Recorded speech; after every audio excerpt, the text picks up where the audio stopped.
নমস্কার বন্ধুরা, অপুর রান্নাবাটি চ্যানেলে আপনাদের স্বাগতম। আজকে আমি বানিয়ে দেখাবো নতুন এক রেসিপি, কাঁচকলার কোপ্তা। কীভাবে বানিয়ে নিচ্ছি দেখে নিন। প্রথমে দুটো কাঁচকলা নেব আর দুটো আলু নিয়েছি। এবার কাঁচকলাগুলো পিস পিস করে কেটে নেব।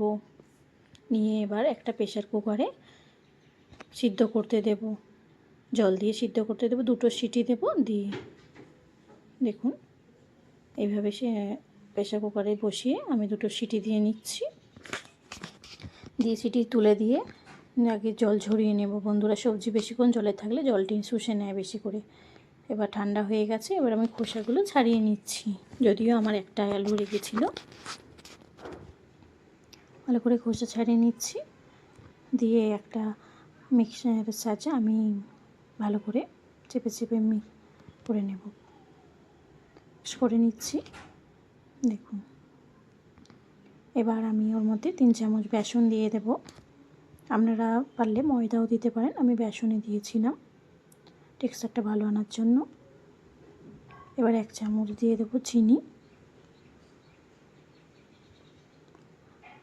বন্ধুরা, বাচ্চারা তো এমনি সবজি খেতে চায় না, কাঁচকলা তো একদমই নয়। এবার 1 চামচ লবণ দিয়ে দিলাম। দিয়ে এবার 1 চামচ ভাজা মশলা, 1 চামচ কাশ্মীরি লঙ্কার গুঁড়ো আর 1 চামচ ধনে আর জিরে 1 চামচ আর শুকনো লঙ্কা 1 চামচ দিয়েছিলাম। দিয়ে এবার একটা চামচের সাহায্যে ভালো করে মিক্স করে নেব। এইভাবে করলে বাচ্চা থেকে বুড়ো সবাই খাবে বন্ধুরা। কাঁচকলাতে প্রচুর আয়রন আছে। এবার 1 চামচ হলুদও দিয়ে দিলাম, দিয়ে মিক্স করে নেব।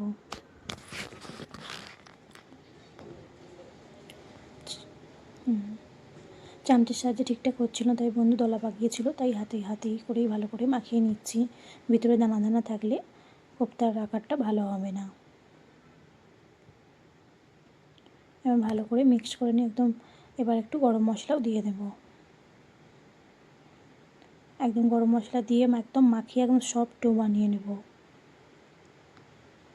এবার হাতের তালুতে একটু সরষের তেল নিয়ে ভালো করে মাখিয়ে নিই, যাতে হাতে না লেগে যায়। সেই জন্য আমি এবার একটা করে ডলা পাকিয়ে নিয়ে একটা শেপ দেব। আমি একটু প্যারার আকারে শেপ দিয়েছি, আপনারা গোল গোল বলের আকারেও দিতে পারেন।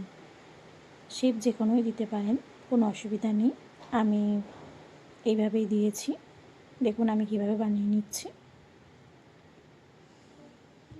রেডি হয়ে গেছে আমার প্যারা বানানো। সমস্তটা এইভাবেই বানাবো। বন্ধুরা, আমার ভিডিও যদি আপনাদের ভালো লেগে থাকে লাইক কমেন্ট শেয়ার করবেন। ফেসবুক থেকে দেখলে ফলো করে দেবেন, আর ইউটিউব থেকে দেখলে সাবস্ক্রাইব করে দেবেন। দেখুন সব কটা আমি এইভাবেই বানিয়ে নিয়েছি। চলে আসুন একটা মশলা বানিয়ে নিই। একটা মিক্সিং জার নিয়েছি, নিয়ে 1/2 ইঞ্চি আদা, 4টে কাঁচা লঙ্কা আর একটা বড় টমেটো কুচিয়ে নিয়েছি। দিয়ে একটু জল দিয়ে পেস্ট বানিয়ে নেব।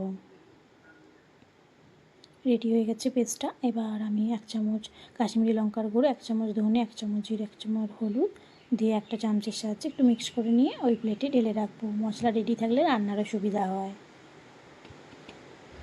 দেখুন সমস্তটা রেডি হয়ে গেছে। এবার আসুন একটা ফ্রাইং প্যানে একটু সাদা তেল গরম করতে বসিয়ে দিই। সাদা তেল গরম হয়ে গেলে মিডিয়াম টু লো আঁচে রেখে আমি কোপ্তার আকারগুলো ভেজে নেব। কোপ্তাগুলো আমি ভেজে নিচ্ছি। ফ্লেমটা আস্তে রাখতে হবে। এপিট ওপিট করে লাল লাল করে আমি ভেজে নেব হালকা হাতে।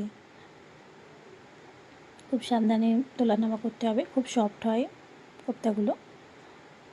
দিয়ে দেখুন লাল লাল করে আমি ভেজে তুলে রাখছি। আমি ফ্রাইং প্যানে করেছি, আপনারা কড়াতেও করতে পারেন। আমি বাজার সুবিধার্থে ফ্রাইং প্যান নিয়েছি। দিয়ে এবার একটা প্লেটে তুলে নিলাম। এবার যেই তেলটা আছে ওতেই 1 চামচ জিরে গুঁড়ো আর 1.5টা শুকনো লঙ্কা আর একটা তেজপাতা দিয়ে ফোড়ন দিয়ে দিলাম। ফোড়ন ভাজা ভাজা হয়ে আসলে 1 চামচ বড় চামচের চিনি দিয়ে দিচ্ছি। চিনিটা তেলেতে ক্যারামেলাইজ করে নেব, যাতে কোপ্তার কালারটা খুব সুন্দর আসে। দেখুন 1 চামচ চিনি দিয়ে দিলাম, আর একটু দেবো, বড় চামচের 1 চামচ মতো হয়ে যাবে। দিয়ে ভালো করে নাড়াচাড়া করে চিনিটা গলে যাবে, তখন ওই মশলার পেস্টটা দিয়ে দেব। দিয়ে ভালো করে কষিয়ে নেব। ফ্লেমটা আস্তেই রাখতে হবে বন্ধুরা, না হলে মশলা পুড়ে যাবে। দেখুন বন্ধুরা ভালো করে কষিয়ে নিচ্ছি যতক্ষণ না মশলা থেকে তেল ছাড়ে। লবণটা খালি দেওয়া বাকি ছিল, আমি 1 চামচ লবণও দিয়ে দেব। এবার আপনারা টেস্ট অনুযায়ী লবণটা দেবেন। আমি ছোটো চামচের 1 চামচ লবণ দিয়ে দিয়েছি। দিয়ে এবার ভালো করে কষিয়ে নিচ্ছি। নিয়ে দেখুন মশলায় তেল ছেড়ে দিয়েছে, তখন আমি ওই মশলা ধোয়া মিক্সির জলটা দিয়ে দেব। একটু বেশি পরিমাণে জল দিতে হবে, নাহলে কোপ্তাগুলো সব জল শুষে নেবে। দেখুন আমি যেটুকু দিয়েছি সে পরিমাণও খুব কম হয়ে গেছে, আর একটু বেশি পরিমাণ দিলে আরও ভালো হতো।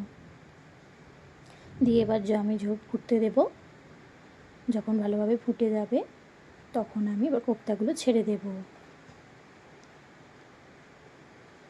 এবার একটা একটা করে সব কোপ্তা আমি আস্তে করে ছেড়ে দেব, দিয়ে একটু ফুটিয়ে নেব।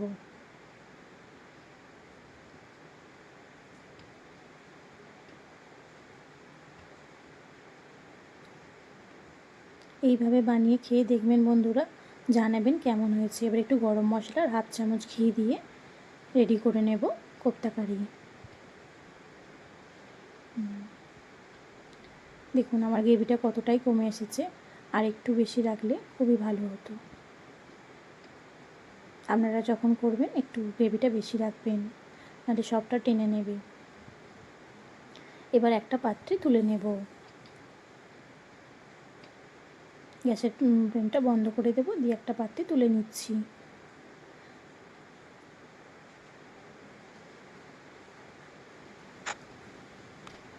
এবার একটা পাত্রে তুলে নিচ্ছি বন্ধুরা। এবার রেডি করে নেব। দেখুন গ্রেভিটা কতটাই শুকিয়ে এসেছে, একটু বেশি রাখা দরকার ছিল। বন্ধুরা আপনারা যখন করবেন একটু বেশি গ্রেভি রাখবেন। দেখুন এবার ধনেপাতা কাঁচা লঙ্কা দিয়ে গার্নিশ করে নিয়েছি। কত সুন্দর কালার হয়েছে দেখুন বন্ধুরা, খেতেও খুব দারুণ হয়েছিল। একবার এভাবে বানিয়ে দেখবেন বন্ধুরা। ভালো থাকবেন, সুস্থ থাকবেন, নমস্কার। আসছি, দেখা হবে আমার অন্য কোনো রেসিপিতে। টাটা।